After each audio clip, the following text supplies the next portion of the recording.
आज से 10 साल पहले नरेंद्र मोदी जी बहुत लंबे चौड़े अपनी भाषणों में जिक्र करा करते थे कि विदेशी धन जो देश से बाहर गया हुआ है वह देश में लेकर आएंगे और 15-15 लाख रुपए में हर परिवार को देंगे,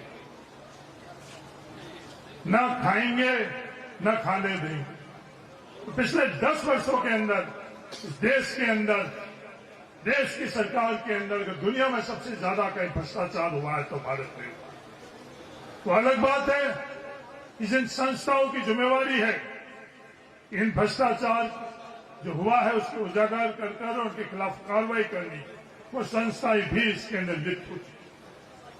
देश में क्या हालात, हर क्षेत्र के अंदर एकाधिकार बनाने का प्रयास किया जा रहा है और सिर्फ 2 उद्योगपति इनका नाम जब लेते हैं संसद के अंदर तो भारतीय जनता पार्टी के तमाम मंत्री और सांसदों को बहुत तकलीफ होती है। और आसन से भी ये बोला जाता है पुराने कितने रिकॉर्ड इस संसद के अंदर कोई देखना चाहे तो देख ले। कई दफे उस वक्त पूंजीपतियों के संदर्भ के अंदर इस बात का उल्लेख होता था, टाटा और बिरला। कभी भी किसी संसद ने उसकी आपत्ति नहीं करी। पर ये आपत्ति क्यों कर रहे हैं, इस बात को समझने की आवश्यकता है, क्योंकि ये इनके साथ में है, इनके जो कृत्य है ये छुपाना चाहते। हर क्षेत्र के अंदर आज कोयले में क्या हालात बना रखी है, कोयला आयात कौन कर रहा है, अडानी। और हर राज्य सरकार को विवश किया जाता है कि कुछ प्रतिशत वो आयातित कोयला ही उस बड़े दरों के अंदर उनसे खरीदा जाए। आज देश के अंदर एक लंबा किसान आंदोलन चला। लंबे किसान आंदोलन के अंदर किसानों के मजबूती के लिए, के हक और अधिकार के लिए किसान संघर्ष कर रहे थे। आज इस देश का दुर्भाग्य है, इस देश के अंदर जो न्यूनतम गेहूं का अगर स्टॉक होना चाहिए वो 138 लाख टन होना चाहिए, वो आज के समय के अंदर सिर्फ 75 लाख टन रह गया। 16 वर्षों के अंदर देश के अंदर। और ये स्टॉक करना किससे करवा रहे हैं? नरेंद्र मोदी जी की सरकार अडानी को साइलोज देकर अडानी स्टॉक कर रहे हैं। और पिछले दिनों के अंदर 8% तक गेहूं की जो दर है वो बढ़ी। गेहूं के अंदर अडानी, कोयले में अडानी, पोर्ट में अडानी, एयरपोर्ट में अडानी, हर क्षेत्र के अंदर अडानी कैसे इस देश को लूटे। मैं लूटना इसलिए कह रहा हूं कि ये जो हम लोगों की पैसा है बैंक में जो डिपॉजिट हम लोग करते हैं, हम लोगों का पैसा सरकार, भारत सरकार, नरेंद्र मोदी जी की सरकार अडानी को देती है। उस अडानी को मोनोपोली करवाकर उस पैसे से दुरुपयोग करती है। हिंडनबर्ग ने कुछ महीने पहले इस बात का उजागर किया कि खुद अपनी शेल कंपनियों के मार्फत से जो स्टॉक मार्केट है उसके अंदर अडानी पैसा डाल रहे हैं, वो कानूनी तौर के ऊपर बिल्कुल गलत है। इससे पहले भी ऐसी गलतियां हुई।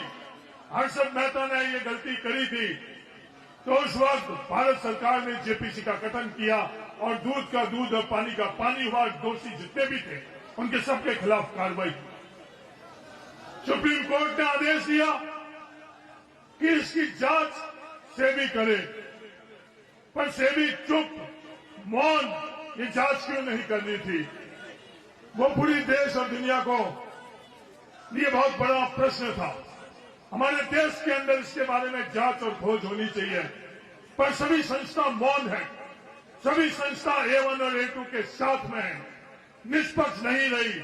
इसलिए हम लोगों का देश का दुर्भाग्य है कि दुनिया के अंदर दूसरे जगह बैठे हुए के हिंडनबर्ग उस बात का उजागर कर रहा है। ये घोटाला है क्या? जो बाहर जो सेल कंपनी है, जो अवैध कंपनी है, जिनमें काला धन रखा जाता है, वो खुद कंपनी का मालिक और कोई नहीं है, गौतम अडानी का भाई है। और उस कंपनी के अंदर और किसी का पैसा नहीं है। सेबी के चेयरमैन का खुद का माधवी भुज और उसके पति का पैसा लगा हुआ है और उसी पैसे से वो अडानी के स्टॉक, इस स्टॉक मार्केट के अंदर स्पेकुलेशन करते हैं। जो स्टॉक की कीमत होनी चाहिए उससे कई गुना ज्यादा वो स्टॉक की कीमत आगे बढ़ाई रहे हैं। और उसमें आखिर में नुकसान किसका होगा? उसमें आखिर नुकसान देश का होगा। उन तमाम जो स्टॉक मार्केट के अंदर जो खातेधारक है उन सब लोगों का होगा। तो आज इस देश की अर्थव्यवस्था के खातिर आज वो बहुत बड़ा भ्रम फैला रहे हैं कि देश की आर्थिक ताकत को कमजोर करने के लिए ये विवाद किया जा रहा नहीं। देश की आर्थिक ताकत को मजबूत करने के लिए, उस आधार को मजबूत करने के लिए, दूध का दूध पानी का पानी करने के लिए जिसने भी गलत कृत्य किए हैं, चाहे आज सरकार खुद की मदद से किया हो, उनके खिलाफ अगर कोई से हम लोगों को न्याय मिल सकता है, देश को न्याय मिल सकता है, वो जेपीसी के माध्यम से न्याय मिल सकता है। और डरो मत, राहुल गांधी जी जो बात कह रहे हैं वो भारतीय जनता पार्टी की सरकार पर लागू होगी। 2G के संदर्भ में इसी तरह की मांग विपक्ष और देश के अंदर उठी तो उस समय की तत्कालीन सरकार मनमोहन सिंह जी ने वो केस दर्ज करा। उसके ऊपर सियासत भारतीय जनता पार्टी विपक्ष ने बहुत करी। फिर आखिर में क्या हुआ? किसी भी प्रकार का भ्रष्टाचार नहीं दिखा। और जब भ्रष्टाचार नहीं दिखा तो आज भारतीय जनता पार्टी और उनके सहयोगी दल इस 2G के संदर्भ में कुछ बात नहीं कर रहे। अगर कुछ गलती नहीं है तो डरो मत भारतीय जनता पार्टी, नरेंद्र मोदी जी। अगर गलती है तो उसको स्वीकार करो और दंड दो। भविष्य के अंदर इस देश की जनता की ताकत से जिसने भी देश की ताकत को, धन को, दौलत को लूटा है उसके खिलाफ कार्रवाई होगी। सिर्फ 60 महीने का हम लोगों को इस लोकतंत्र के अंदर अधिकार मिलता है। 60 महीने बाद जनता के बीच में जाकर और उस अधिकार को हमको वापस रिन्यू करना पड़ता है। मुरारी मीना जी ने जैसे कहा, आने वाले समय के अंदर देश की जनता जान चुकी है। मजबूती से हम सब लोग, कांग्रेस के प्रत्येक कार्यकर्ता देश की जनता के बीच में सच्चाई लेकर जाए और उनके खिलाफ हम लोग एकजुट होकर, जैसे लेटरल एंट्री के अंदर यू टर्न करवाया उसी तरह से इसमें भी यू टर्न कराई। ये आह्वान करने के लिए आज देश के हर राज्य के अंदर ये धरना दिया जा रहा है ईडी के सामने। धन्यवाद। जय हिंद। प्रणाम।